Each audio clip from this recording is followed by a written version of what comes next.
Hey, what is going on, everyone? This is your boy, the Vishad, the Bengal Dragon. Make sure to hit that like, subscribe, and bell notification buttons, as all your support really helps me remain motivated to continue making a variety of different type of videos on this channel. And given that we are in Asia Cup 2022 season, you're going to get a lot of cricketing videos coming from me on this channel, especially relating to Asia Cup 2022. Okay, today, the big one. I'm pretty sure we're going to see it again, but once again, the opening event of the big one, India versus Pakistan. I'm not going to call it the Dubai International Cricket Stadium because the acronym sounds close to a cuss word, but the Ring of Fire in Dubai Cricket Stadium. Okay, jam packed, over half a mile long. Some news reports say were the lines to get in. Okay, first of all, let me just say, listen, when you see an India-Pakistan clash in the Middle East, okay, because that's the place I grew up. India-Pakistan clash in the Middle East, it is always a treat to watch the fans and their reactions and their emotions. Always. It just goes to show. It just goes to show that this is ICC's absolute failure. This is not anyone else's failure but the ICC themselves.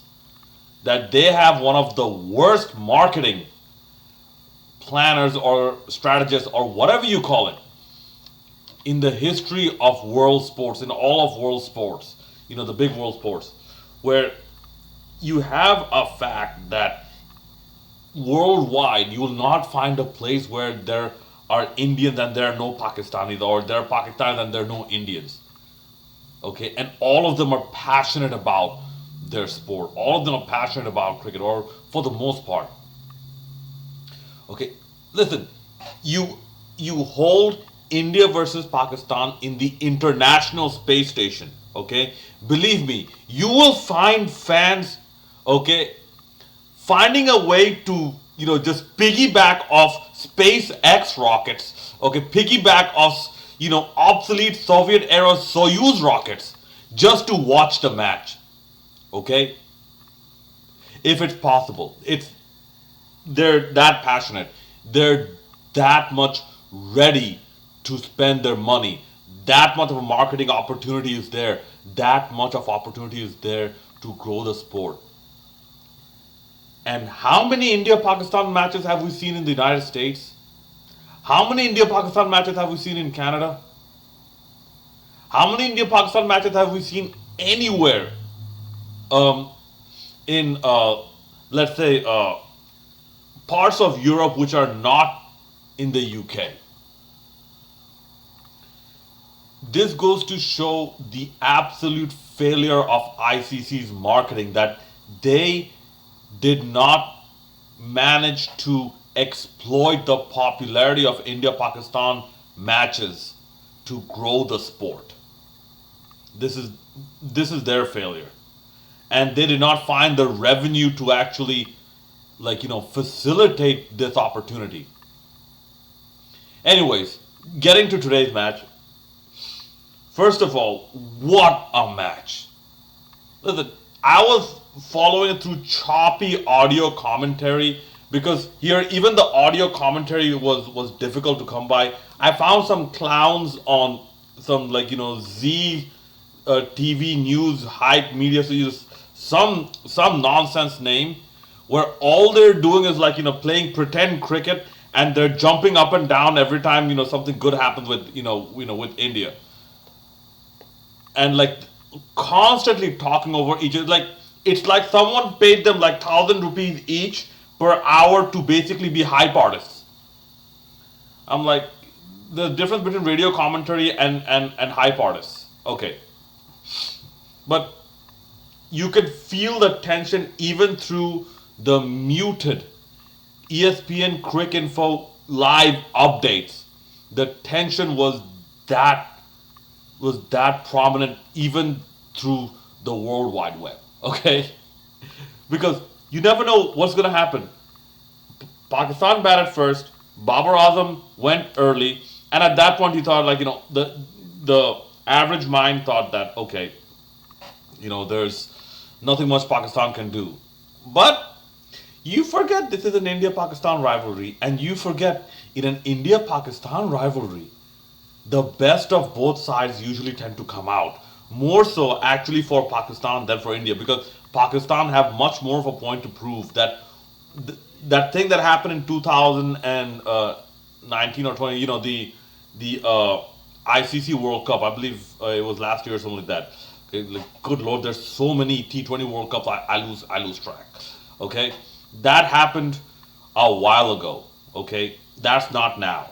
For the now, India are the number one ranked T20 side. Okay, Pakistan are not. So Pakistan have much more of a point to prove. But Mohammad Rizwan held down the fort. Fakhr Zaman, yeah, he tried. Iftikhar, also tried, but they ended up, becoming all out for, I believe, 145 or something like that. And for the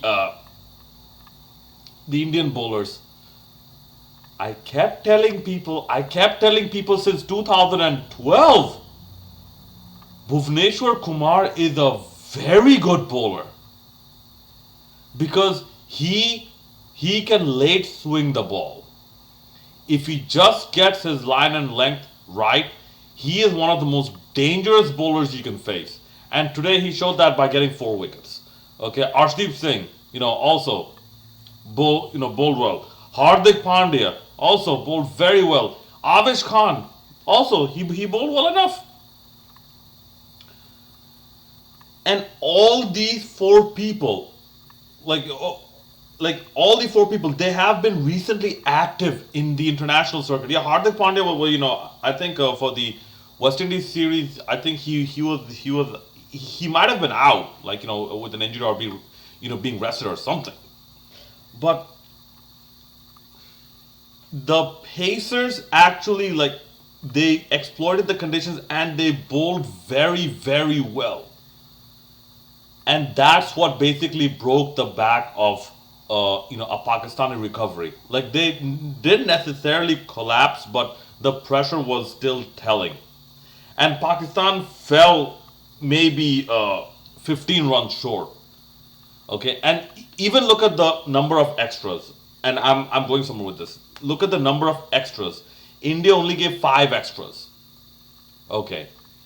Then, when India came out to bat, and this was the big return match of Virat Kohli. Okay, India came out to bat. The way KL Rahul got out, Lokesh Rahul, it reminded me of the way he got out to Taskin Ahmed 2 times in a test match. He got out to the in-cutting delivery. Inside edge, bowled. He got out twice in that test match. I believe it was played in Hyderabad. But yeah, he got out pretty much the same way, not playing that far away from his body, but there was definitely a gap between bat and pad, which basically was his undoing. Virat Kohli came in, he looked like a guy that he was trying to get back into the thick of things, and these were not the best conditions to do so, because and even Rohit Sharma, these were very difficult bowling conditions. Or sorry, it's a very difficult batting conditions, and these are very bowling friendly. And who would know this better than Pakistan? Okay, because if you must know, a lot of the cricket grounds in the Middle East, in the UAE, they were made using soil imported from Pakistan. Okay, like, go look up the history and go look up more details if you don't believe me. So Pakistan wouldn't listen. These are conditions where a spinner like if you guys remember Abdul Rahman, he does, like, I can't even call him a spinner. He turns the ball so little. I can't even call him a spinner. He's getting, I won't even say prodigious turn, but like a respectable turn on this wicket. Okay, because I've seen Abdul Rahman bowl, in other places as well, and I can tell you he's like he's a left arm bowler. That's it. He doesn't spin the ball, but he's a left arm bowler. But anyway, in those conditions, okay, Virat Kohli tried to hold on the fort. Rohit Sharma tried to hold on the fort. But it showed like Virat Kohli barely got just better than a run a ball, and he is one of the people who averages 50 in T20. I think the only one who averages 50. So you would expect him to do a lot better, but he also notice he got out to a spinner. Virat Kohli usually gets out to pace bowlers. So this shows that Virat Kohli is still like on his way back after a couple of months away from cricket. So give him some time. Rohit Sharma also got out quick. Then the other two who came after that, Surya Kumar Yadav and whatnot. Yeah, they tried, but then again you notice and also Jaddu, Ravindra Jadeja. They tried, but what they did smartly was they did not allow for too many dot balls, especially like after the power play and whatnot, because in the beginning the required run rate was around 7 point something. Okay, less than 7.5. They constantly kept their current run rate around 5.5, 6.5. With those singles and twos, they kept constantly being within touching distance of the required run rate. Okay, and this is something good lord, people have been trying to instill in Bangladesh cricket and their batters for so long. Okay, especially in T20. So they kept doing this. They knew that if they have one big over,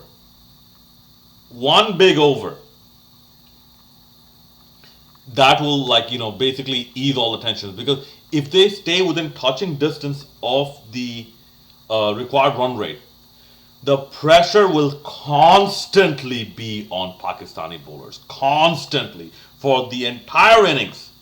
All their bowlers okay, how do I bowl good, how do I bowl good, how do I bowl good. Okay, and you got this in the 19th over. Okay, I believe it it went for 2 4s and went for 11 or 12 runs, and at that point you needed 7 runs in 6 overs, in 6 balls, sorry.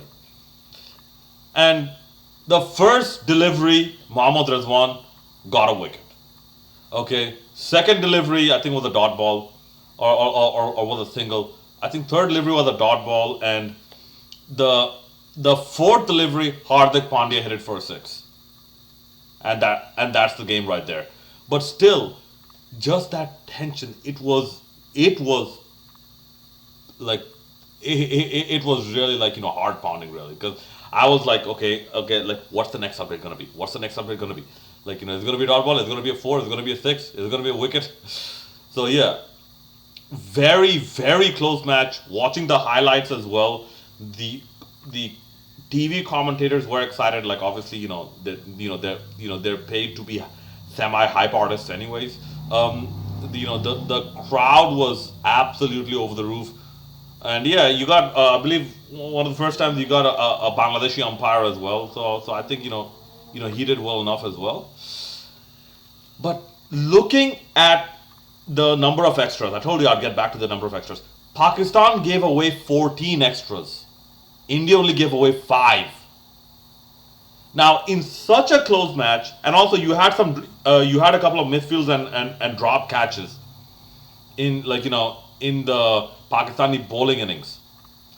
In such a close match, every little bit counts. Every little bit.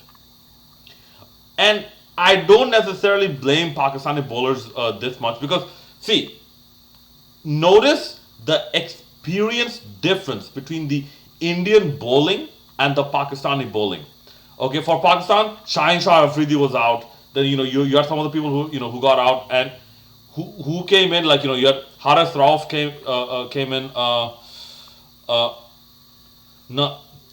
Naseem Hassan or Hassan or something like that came in. Then Yeah, Shahnawaz, something I like. I can't remember the last name, but yeah, you had a lot of new people come in. Okay, for India, you had Bhuvneshwar Kumar, who's like super experienced. Okay, you had Hardik Pandya, who's like also well enough experience, like to make the the, the best 11 of any India side. Okay, you had Arshdeep Singh, Avesh Khan. Okay, yeah, these are relatively new, but these have been part of recent ODI or like recent T20 fixtures at least, and I believe even a couple of ODIs. So they have the momentum going for them. None of them are replacements.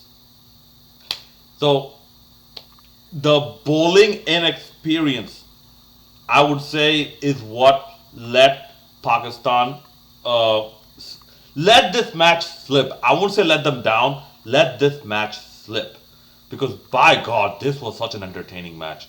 And whether you're an India fan or a Pakistan fan, I am very sure you got your money's worth.